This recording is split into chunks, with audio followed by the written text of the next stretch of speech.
Astaghfirullahaladzim, astaghfirullahaladzim, astaghfirullah. Ila hadrat Nabi Mustafa Rasulullah sallallahu alaihi wasallam wa ala alihi wa sahbihi kalamul awla syamsul sallallahu qutub al awliya wal arwah mithl bi jitahid wa maqlidihim fi din wal amin amil majid jadal mudrita bina wa man jadal jadal mudrita zawjatan min nabiy بجميع الشيخين ولمعلمين ولمن ولخصوص وإمام بالعباسيين جميع الشيخ إلى حضرة النبي صلى الله عليه وسلم. الفاتحة. أعوذ بالله من الشيطان الرجيم. بسم الله الرحمن الرحيم. الحمد لله رب العالمين الرحمن الرحيم مالك يوم الدين. إياك نعبد وإياك نستعين اهدنا الصراط المستقيم صراط الذين أنعمت عليهم غير المغضوب عليهم ولا الضالين آمين. أعوذ بالله من الشيطان الرجيم. بسم الله الرحمن الرحيم. السلام عليكم ورحمة الله وبركاته. الحمد لله والصلاة والسلام على رسول الله سيدنا ومولانا محمد بن عبد الله وعلى آله وصحبه ومن تبعه إلى يوم القيامة. أما بعد فإن أصدق الحديث كتاب الله وخير الهدي هدي محمد صلى الله عليه وسلم ومحدثات الأمور بدعة وكل بدعة ضلالة وكل ضلالة في النار. سبحانك لا علم لنا إلا ما علمتنا إنك أنت العليم الحكيم ولا حول ولا قوة إلا بالله العلي العظيم. قال ربي اشرح لي صدري ويسر لي أمري واحلل عقدة من لساني يفقهوا قولي. ربي يسر ولا تعسر ربي تمم بالخير ربي زدنا علما. Amin. Bismillahirrahmanirrahim. Segala puja dan puji syukur kita kepada Allah Subhanahu wa taala. Selawat dan salam tercurah selalu kepada junjungan hariban kita Nabi besar Muhammad sallallahu alaihi wasallam. Kita mulai pertemuan kita malam hari ini dengan niatan bismillahirrahmanirrahim. Nawaitu an atakifa fi hadzal masjid sunnatan lillahi ta'ala. Sengajaku beriktikaf di masjid ini sunat karena Allah Ta'ala. Bapak dan Ibu saudara yang dimuliakan oleh Allah Subhanahu wa taala, mohon maaf atas keterlambatan. Bahwa di dalam Islam niat merupakan suatu hal yang sangat penting.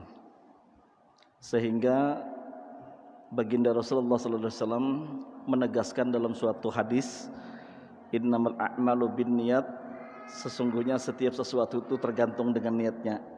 Walikulli imri'in ma nawa, dan bagi setiap orang itu tergantung apa yang diniatkannya. Jadi dalam suatu ibadah itu sangat penting sekali dalam niatnya kita. Bahkan dalam suatu ibadah ada hal-hal yang sebenarnya sunnah tapi bisa kadang menjadi sunnah karena niatnya kadang. Di antaranya misalnya kita sholat memakai siwak dan ternyata kita memakai kayak biasa aja, pakai selesai tanpa ada niat, maka itu bukan suatu ibadah, cuma suatu kelakuan cara membersihkan gigi aja. Sama dengan kita bersikat gigi pagi atau bangun tidur, ketika atau berubah bau mulutnya kita bergosok gigi tanpa niat sesuatu, bukan merupakan suatu ibadah. Bahkan kita bekerja dengan kebiasaan setiap hari dengan tanpa meniatkan ibadah, tanpa untuk mencari nafkah dan kewajiban untuk anak istri kita juga seperti kelakuan biasa. Itu yang membedakan kita dengan makhluk-makhluk yang lain, bahwa kita meniatkan sesuatu itu hanya karena Allah. Setiap sesuatu yang dimulai dan diakhiri dengan pengharapan kepada Allah Subhanahu wa taala, itulah merupakan suatu tujuan dalam ibadah. Makanya pian mang adalah mendapati suatu niat dalam ibadah tuh kadada lillahi ta'ala ujungnya. Pasti ibadah apa aja niatnya ujung-ujungnya apa bang? Lillahi ta'ala. Nawaitu shauma ghadin. Itu ujung-ujung apa? Lillahi ta'ala. Usolli fardha. Ujungnya lillahi ta'ala. Apa jua pun ibadah dan niat kita lillahi ta'ala. Ay al-ikhlasu lillah. Berbuat ikhlas hanya semata-mata karena Allah Subhanahu wa taala. Jadi memang mulai malam hari ini setiap sesuatu yang kita lakukan niatkan ikhlas untuk Allah Subhanahu wa taala, sehingga dengan kita mendapatkan mardatillah atau keridhaan Allah Subhanahu wa taala. Pian makan bismillahirrahmanirrahim dengan niat untuk kuat ibadah, maka makannya kita ibadah. Tapi kalau dengan kita makan ya makan aja, selesai panjang hinak sudah aja. Nah, berarti makannya untuk panjang hinak aja. Untuk hidup. Jadi niatkan sesuatu itu karena ibadah. Kita memberi bini, bismillah, anak memberikan sedekah wajib kepada bini, yaitu berupa nafkah anak, memberikan perbelanjaan. Kita bahwa itu wajib karena Allah, maka itu nilainya ibadah. Kenapa kadang-kadang kita munyak? Karena kita kadang melihat itu ibadah dan kadang melihat itu sedekah. Mau bener duit terus. Lalu sangit. Kalau memang berdasarkan keperluannya, kita disuruh untuk memperbelanjai anak dan istri kita. Itu pengantar pertama daripada ulun dalam pertemuan kita pada malam hari ini adalah ibadah itu hal yang terpenting adalah niatnya. Bahkan niat ibadah sholat sekalipun dicampurkan dengan niat yang lain bisa kada jadi pahala. Kita berdiri sembahyang pertama, pinanya ikhlas saja. Mendengar batuk di belakang, mintuha aku di belakang nah. Kalau bagus-bagus saya kelakuan, niatnya supaya dipuji mintuha, minanto kok bagus. Nah, berubah niat kita sudah. Asalnya lurus sudah niat kita ibadah, karena ada seseorang kayaknya batuk mintuha tuh jadi baik sudah niatnya untuk minta diperlihat kepada hamba, itu sudah berubah. Jadi jaga niat kita supaya hati kita hanya untuk Allah Subhanahu wa taala. Taib. Malam hari ini kita berada pada hadis yang ke-1613. Ulun mulai hadis Bani Nadir, hadis tentang Bani Nadir. Siapa Bani Nadir? Wa ghadrihim bi Rasulillah sallallahu alaihi wasallam, dan tipuan-tipuan dan pengkhianatan mereka terhadap Rasulullah SAW. Sekedar pengen kita dulu, Bani Nadir adalah salah satu kelompok Yahudi yang berada di Madinah dahulu.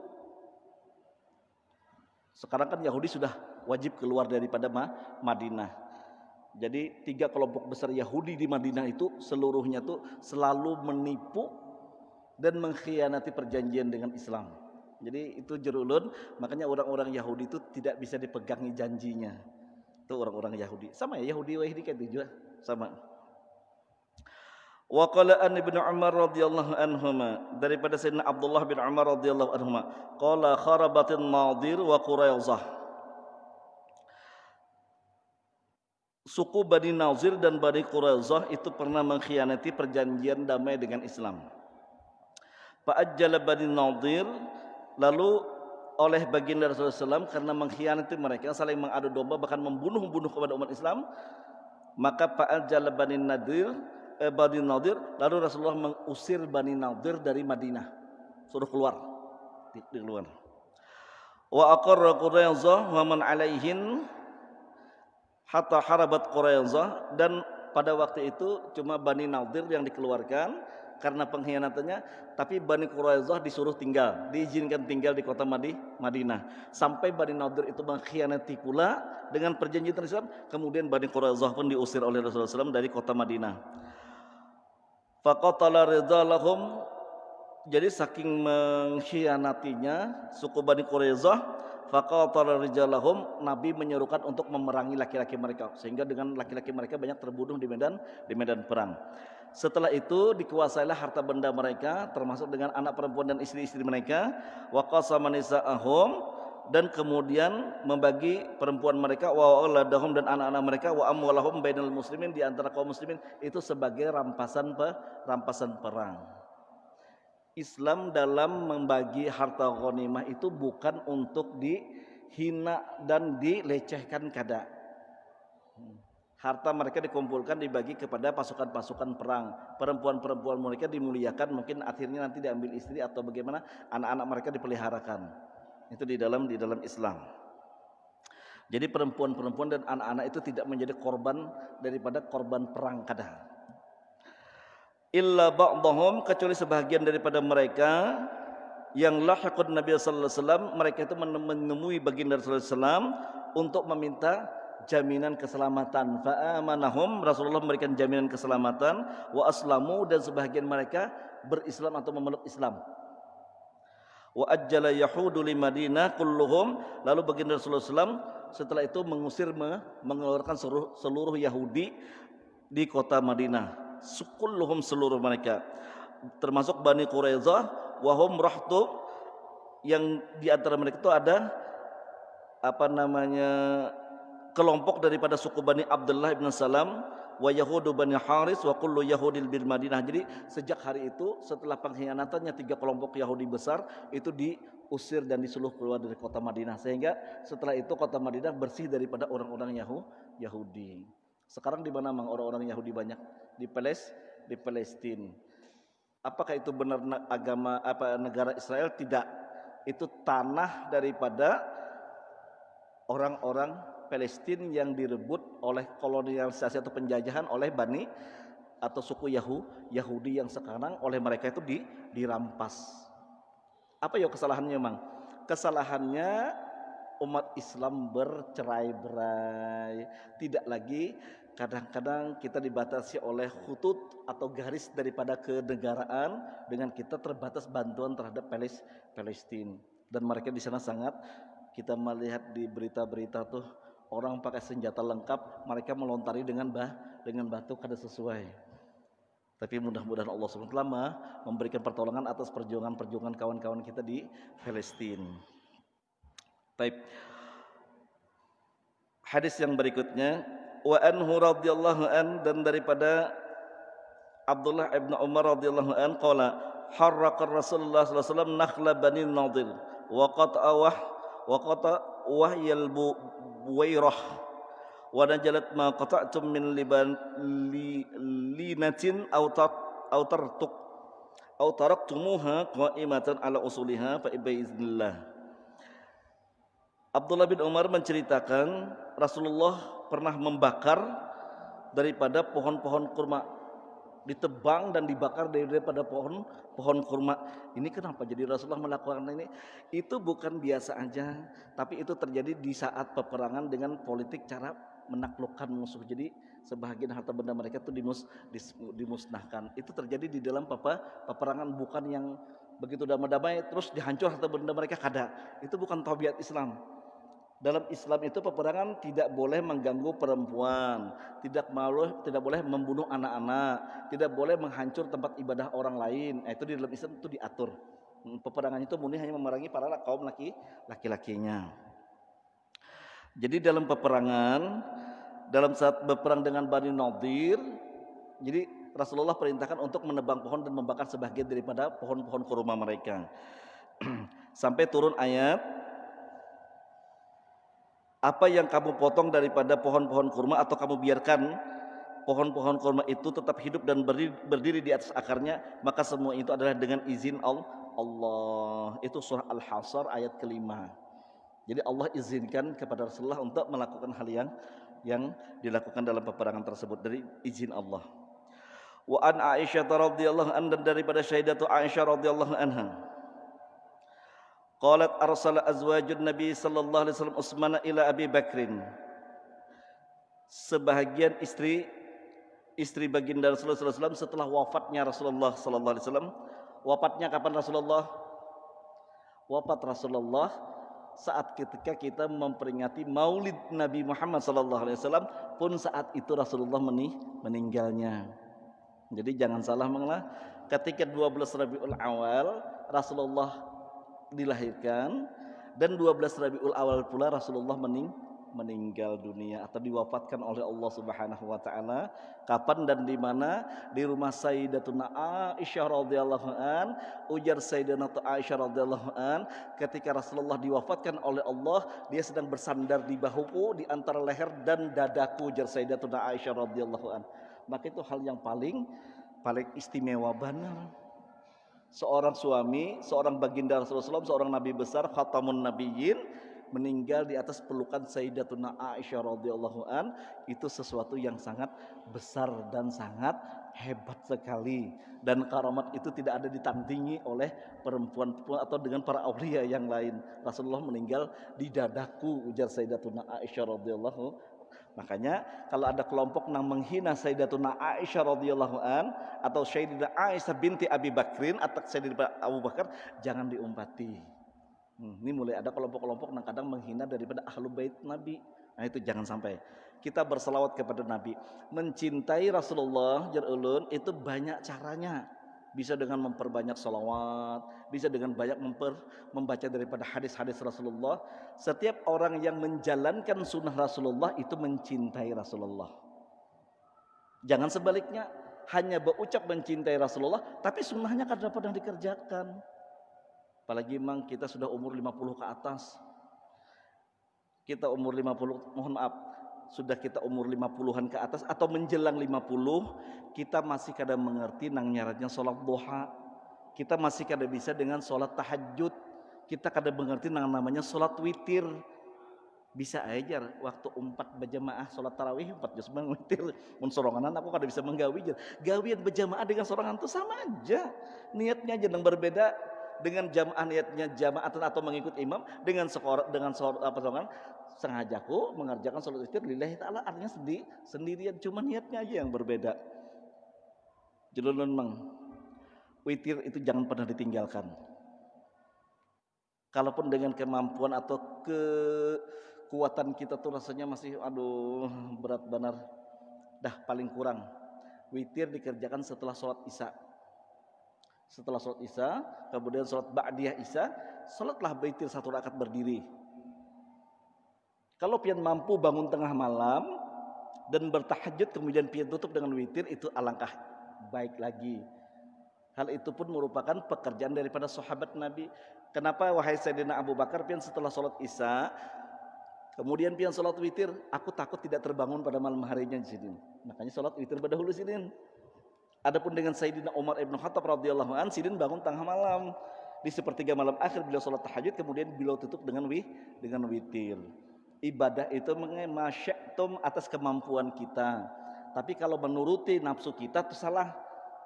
Apa ya Bang? Baik guring dia. Itu nafsu kita. Nah, disitulah memang peran ilmu kita. Pian rasakan bahwa tidurnya kita itu pun dalam pengawasan Allah Subhanahu wa taala. Ketika Allah bangunkan kita di waktu malam-malam, Allah berarti berkehendak. Itu makanya tiada lain, Allah sebenarnya menghendaki kita untuk berdekat diri kepadanya. Tapi kadang-kadang kita apa? Tambahi salimutnya lagi sedingin benar. Apalagi tengah malam hujannya gerimis mulai sore, berselimut. Thailand sedikit masih kalak mata aja pajam pulang. Bangun pulang mengai belum jual lagi subuh jar. Guring pulang hanyar ajan orang jar. Guring pulang hanyar bawirit orang jar. Bangun di tengah hari sudah siang hari. Itu gara-gara kita nangkat aja mau ulur waktu. Jadi sebutin rasakan pian ketika bangun tengah malam, kebetulan hendak pipis, ya silakan pipis. Tapi masa kami aja dan kita lakukan. Sudah dengan kita masuk kamar mandi, setelah itu dah ambil air wudu. Ambil air wudu, kemudian kalau mampu dengan 2 rakaat sholat tahajud yang kita lakukan. Kayak apa niatnya? Usolli sunnat tahajud raka'ataini lillahi ta'ala. Allah dalam hati kita sahajud ke sholat tahajud 2 rakaat karena Allah Ta'ala. Asa takutan dia aja. Apa yang ditakutan akan kita umur 50 pacak mati. Nang kita takutan akan apa yang lebih besar daripada suatu kematian. Dan rasa-rasanya memang kada terdengar apa orang sembahyang tahajud dimakan hantu.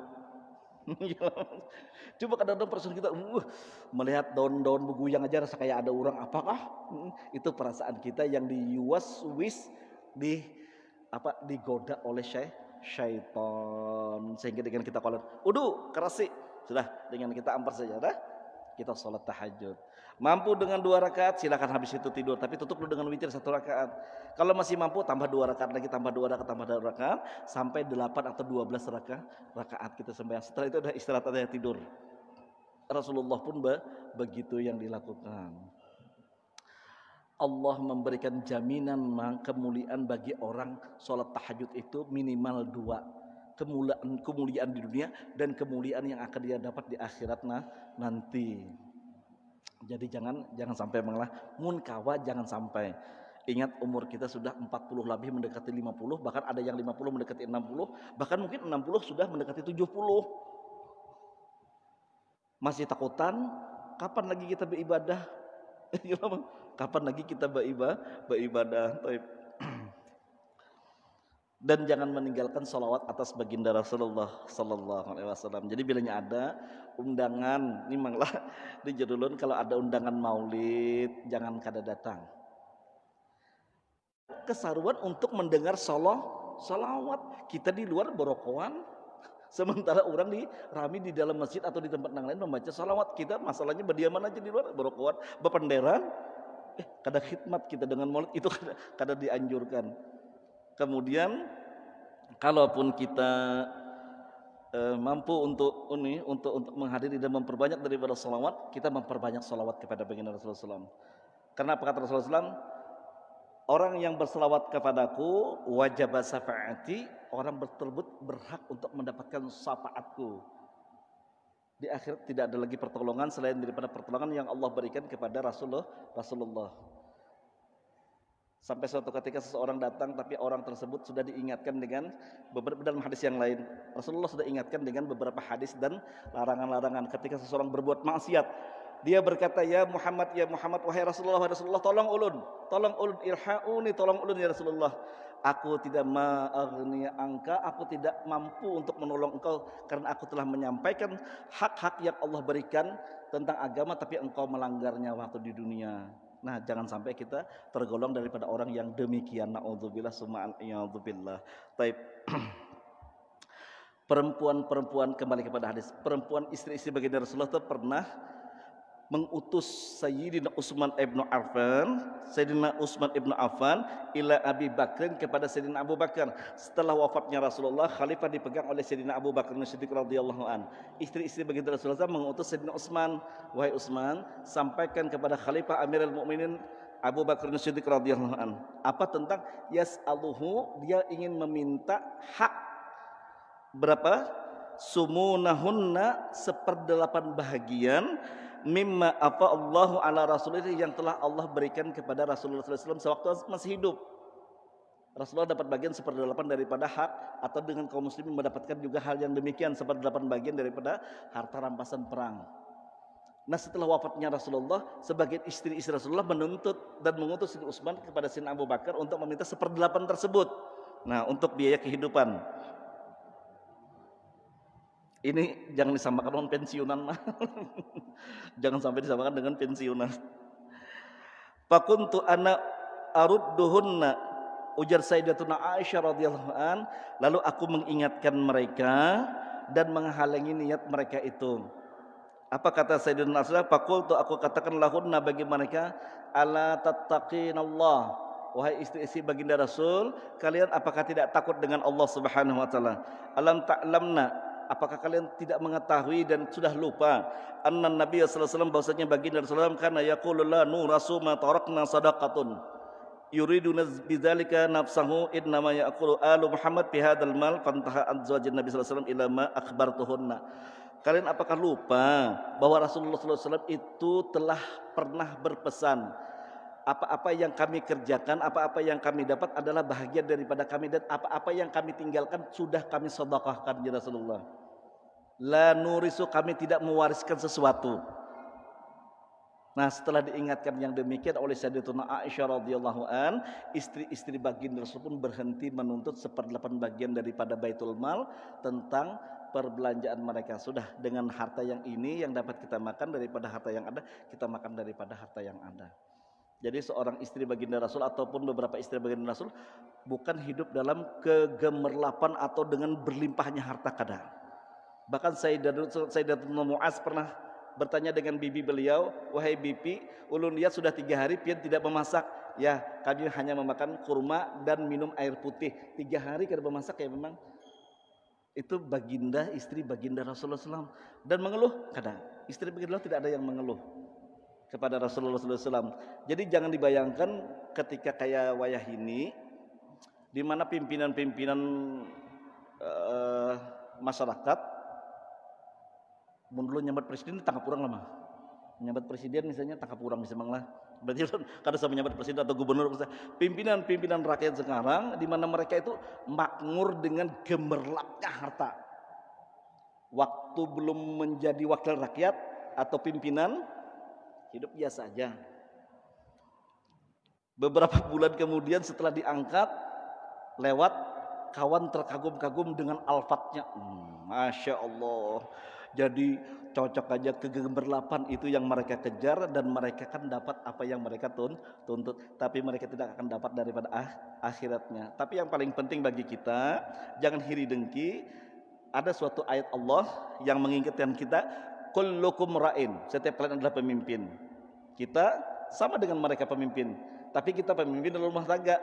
Beratnya seorang pemimpin, wa kullukum mas'ulun an ra'iyatihi, dan kita akan dipertanggungjawabkan dengan pimpinan kita. Jangan pian kira bini 2 atau 3 itu lebih mudah, lebih nyaman daripada orang yang bini 1. Tanggung jawabnya lebih besar. Karena pertanyaan itu akan 3 macam pertanyaan, sedangkan kita dengan 1 istri akan dipertanyakan dengan 1 istri aja. Dengan kita yang punya harta sekian puluh ribu, itu akan lebih mudah ketimbang seorang yang mempunyai harta yang berlimpah, yang akan dipertanggungjawabkan sedetil-detilnya, dari mana kamu peroleh, bagaimana cara kamu memperoleh, bagaimana kamu menggunakannya dan membelanjakannya, manfaat dengan agamanya apa. Wah, banyak pertanyaan. Nauzubillah.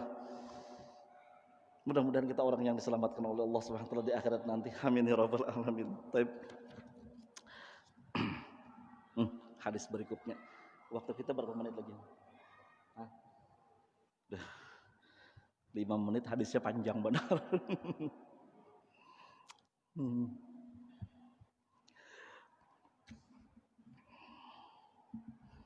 Sempatlah kita baca. Tapi kalau baca cepat sempatlah. Taib hadis yang ke 1616.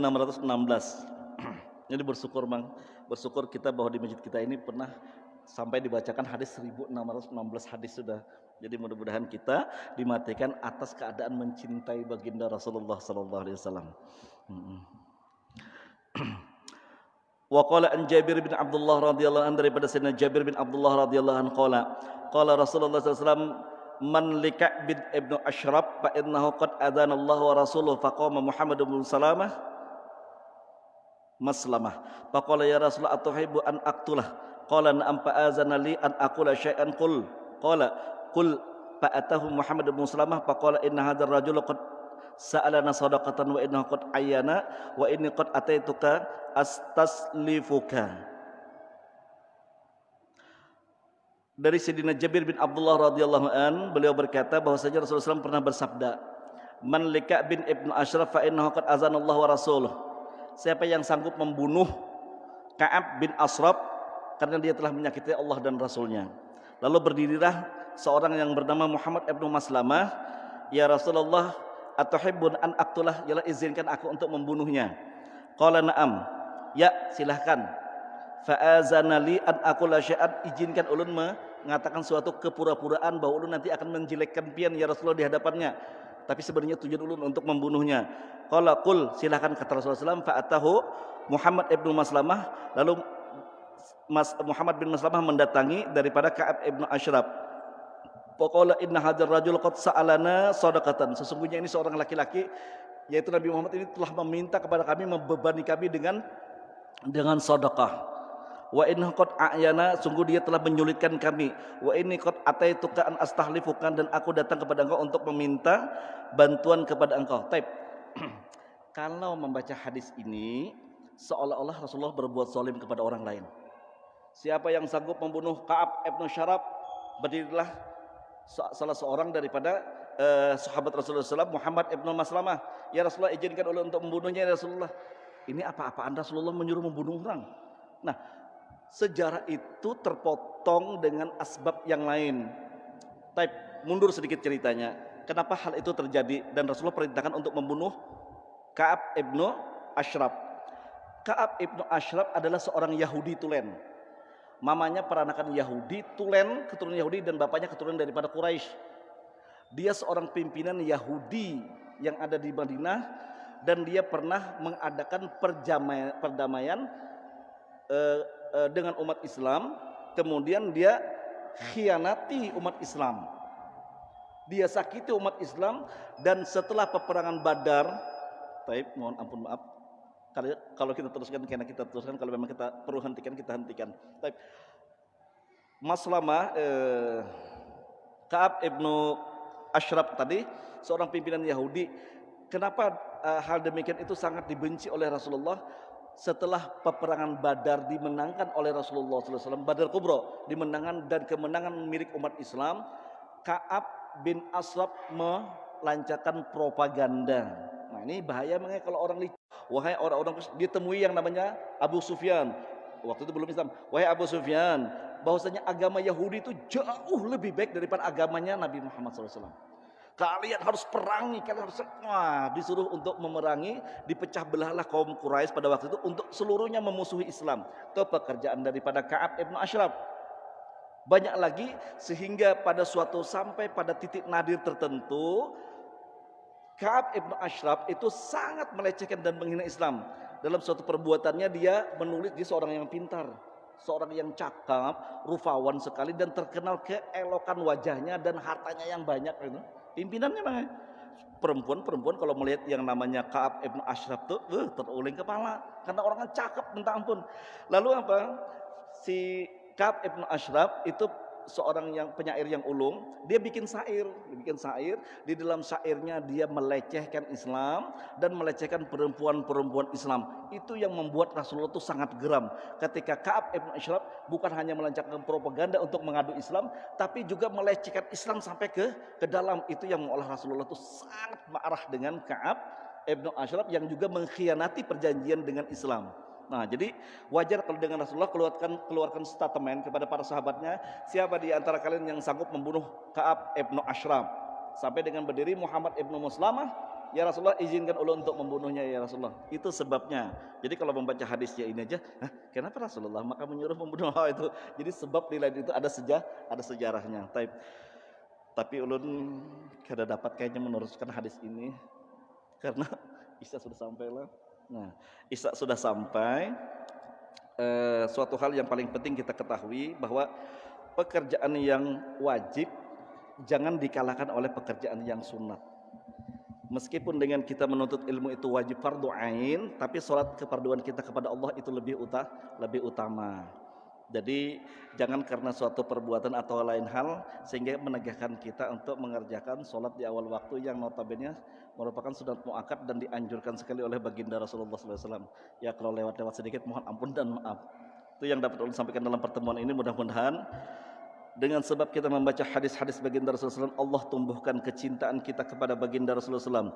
Allah jadikan perbuatan dan penuntutan ilmu kita pada hari ini sebab diampuninya dosa-dosa kita, diampuninya dosa istri dan anak-anak kita, diampuni dosa kedua orang tua kita, diampuni dosa mertua kita, teman-teman, sahabat dan kerabat kita. Mudah-mudahan kita dimatikan ke dalam keadaan husnul khatimah, menjadi umat Rasulullah SAW dan diberikan syafaat di akhirat nanti dengan syafaat baginda Rasulullah SAW, serta dikumpulkan dengan baginda Rasulullah SAW di dalam surga yang penuh dengan kenikmatan.